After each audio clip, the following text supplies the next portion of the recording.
There are some great truths in life that we all learn, but I think it stretches across all boundaries and it affects everybody. Things like don't blow your leaves in the direction the wind is blowing when you're working in the yard. I mean, that's what yesterday, north wind. You don't want to be blowing your, debris that direction. But great truths. And one of them is Thursdays, for whatever reason, and you can tell me if it's true for you. Maybe it's another day of the week. A lot of people talk about how hard it is to get up and get going on Mondays. I don't find that to be true because you're coming off the weekend. I've got a couple of days rest. Now, I may not want to go back to the office or I may not want to go back to work, but it's not hard to get up because I'm rested. For me, it is always historically has been the truth. Thursdays, the worst. What is today? A Thursday. What's the first thing that popped into my head when I woke up? Just tell me it's Friday, but it's not. So we will get up again tomorrow and do it all over. And that's okay. We're not going to overlook and appreciate the day that we have today because I don't know, the weather outside kind of helps to invigorates things, makes you feel better. Good morning, everybody. I'm Dan Gresham. This is my house. Hence, Dan's at home. It is an update. This is not a newscast. I'm not going to pick up scripts and start hell and now the news. That's not what I do with this particular segment. It's hopefully a light, casual conversation between me and you. It's been going on for a couple of years, almost 2 years now, that we've been doing these from home. It's just a way to reach out to my community and talk about things that are happening in front of us. You can respond this morning by posting up yourself. I see your comments. We can talk about that. I can see what you're saying. You tell me where you're watching from. You can tell me what's on your mind. You can tell me what one of the great truths that you've learned in your life. Those are always fun to know. That, for example, ketchup and corn dogs do not go together. That is one of the great truths of life for me. Ketchup and corn dogs do not go together. They're not all real weighty, All right, so coming up today on the update, I wrote down a couple of things. We're going to talk about trouble on I-10. How low will they come when it comes to thievery? We're going to talk about trending COVID numbers. We'll get into a really interesting group of ladies here in Texas that are racing lawnmowers. And we'll also talk about dealing with Astros haters. All that coming up right here on the update.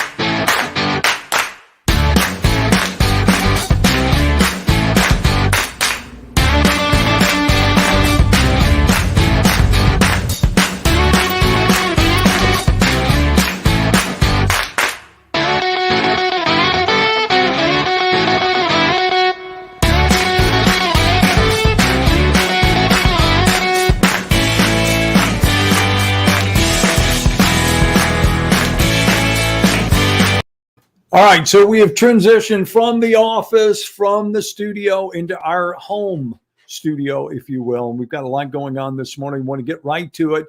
Want to also check in on some of the folks who have dropped by this morning, see how you're doing.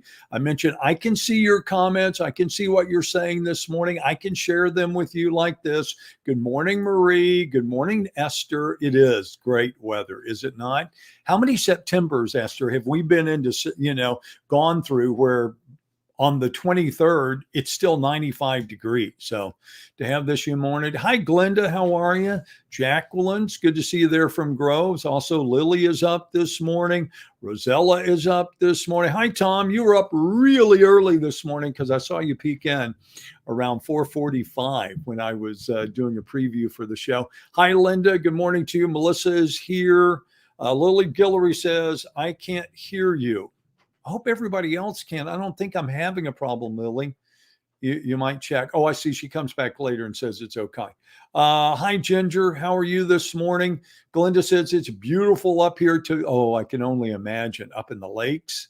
You guys got it even cooler than us. Hi, Linda. Good morning, David. Yeah. And the weather, by the way, it's going to hang in there with us right on through the weekend. Now, it's going to warm up, but it's going to be nice. Oh, Denise, why did you even bring that up? No, we don't have any hurricanes on the horizon. And did you see the water temp this morning? If you were watching the morning show, We're well above 80 or below 80. We're, I think, 80, 79. So that's always a good sign. Yeah. Good morning again, everybody. Thanks for taking the time to shoot me a line this morning. If I don't read it here, know that I see all your comments. I appreciate them, and we'll respond accordingly. All right, do me one more favor before we move along. Hit me with a like if you don't mind. If you do mind, if you're one of those people, I don't like what you do, I don't want to watch it, why are you taking up my Facebook space? Tell me. Just tell me. That's simple. Or give me that angry face. It doesn't matter to me. The fact that you respond, the fact that you engage helps get the word out on Facebook, YouTube, that, we're here and we come your way. And again, we try to do this every single weekday. It's all according to what's going on at work, what's happening around the house. All right, so let's jump into it. We always like to start kfdm.com because we believe that's the best place to go if you want to know what's happening across Southeast Texas. First thing we'll talk about this morning, if I can get there we go, is this situation in Lake Charles. And yes, there is a problem on the I-10 bridge near Lake Charles, and they're saying it's going to be closed until further notice. What does that mean? I don't know as far as how long the duration will be, but it was still closed this morning after an 18-wheeler fire. And that's all it takes to shut down the interstate. I don't know if you've been out on I-10 lately. It's never, I don't care if you're going from here to Houston, from here, my last travel on I-10, I made a run past San Antonio. I went out to Utopia, out to Concan, out that direction. What a headache. I mean, I-10, 45 miles an hour, bumper to bumper traffic if you're not standing still.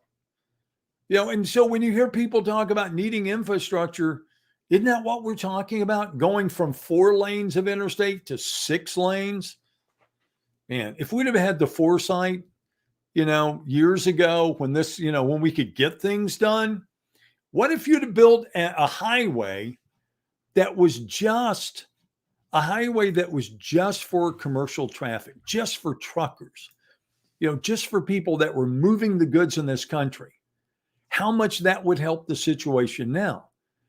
I love taking road trips. We love getting in our car and going and seeing things. We do.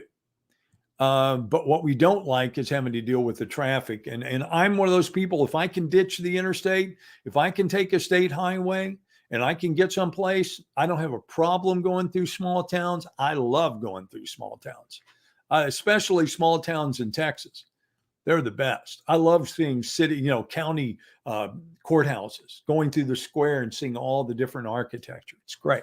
But anyway, if you're going that way today, you're going to have problems over there when you get to Lake Charles. I got a feel. I don't know what they're doing. I'm assuming I think it was closed down in both directions. What a nightmare. Also this morning, district attorney announcing that they have an indictment in a very cold case.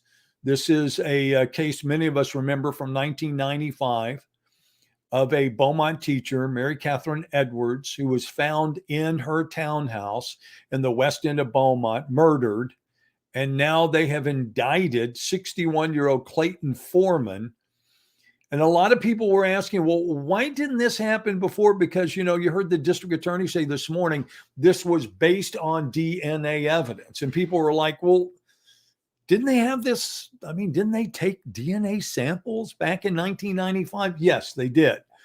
That's not the problem. The problem is getting the DNA from the suspect or getting the DNA that matches what was found at the scene. And what you don't maybe not realize that, when you go to these different websites and you volunteer, oh, it's genealogy and I'm going to, swab and send and see who matches. Well, that's all good. But, it's not just about genealogy. It's also about law enforcement, among others, being able to match different DNAs. Yes, you may find your long lost sibling, by going with 23andMe or whatever the other ones are that you might use, but you also maybe discovered some other way. And that's my understanding. I haven't had a chance really to talk to the investigators, but that's kind of the way they presented it, that's how they were able to make this match and move this case forward. Plus, as I mentioned earlier, how low will they go? Well, apparently they will go as low as underneath your car. I'm talking about thieves. One time we had a case earlier this week where people were breaking out windows to steal what? Loose change in the console or anything else you might leave in there. That's not the normal way that happens. You realize that, right? If you talk to Jefferson County Auto Task Force, they will tell you the majority of the time, the bulk of thefts is not people breaking out windows. It's people opening car doors that we leave unlocked. But apparently these guys wanted in more than that. But this is the new trend. This is what the hot new, how low will they go? They will now actually cut out the catalytic converter from underneath your car because there might be some value there. I'm assuming these are the same people that would go to construction sites and rip out all the copper wiring they could find. The same people that would break into air conditioning units so they could steal all the copper that they could find. These are the same people, the list goes on. But these guys are taking sawzalls or grinders, and they do it different ways. We've had it happen actually at our television studio while people are working. They take, and roll underneath the car, and in 2 minutes, they've cut the catalytic converter out and they're gone. Why would they do that? Well, it's because they can make money off of it, of course. It's going to cost you several $1,000s to replace, and they're going to get about $500 for it. Seems that's the going price right now. We understand most of these, from what we're being told, are not being purchased here, but are actually going to Louisiana. And that's where they're being bought by salvage yards. $500. It will cost you thousands to get that catalytic converter replaced. Do they care? Of course not. How low will they go?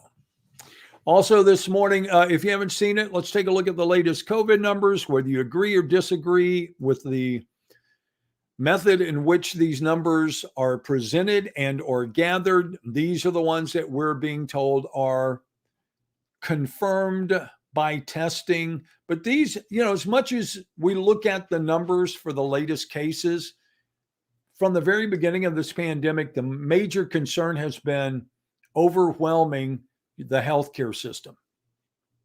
When you overwhelm the healthcare system, it goes from being a local problem to being a state problem to being a national problem. But we're really focused on what is called Trauma Service Area R. This is in the gray. That is Trauma Service Area R. So if you're wondering, yes, Galveston County, Chambers County, Jefferson County, Hardin County, Liberty County, Orange County, Tyler. You see what I'm saying? It all starts to add up. 9 counties in total that represents 1.3 million people. And here you go. Lab confirmed COVID-19 patients currently in the hospital, 425. And it also, if you come down, you will see available staffed adult ICU beds, 0.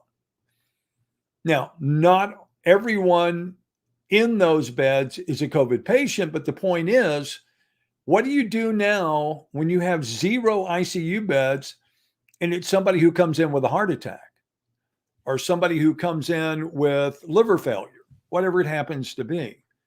That has been the issue from the beginning, is overwhelming the healthcare system. We are seeing some positive trends.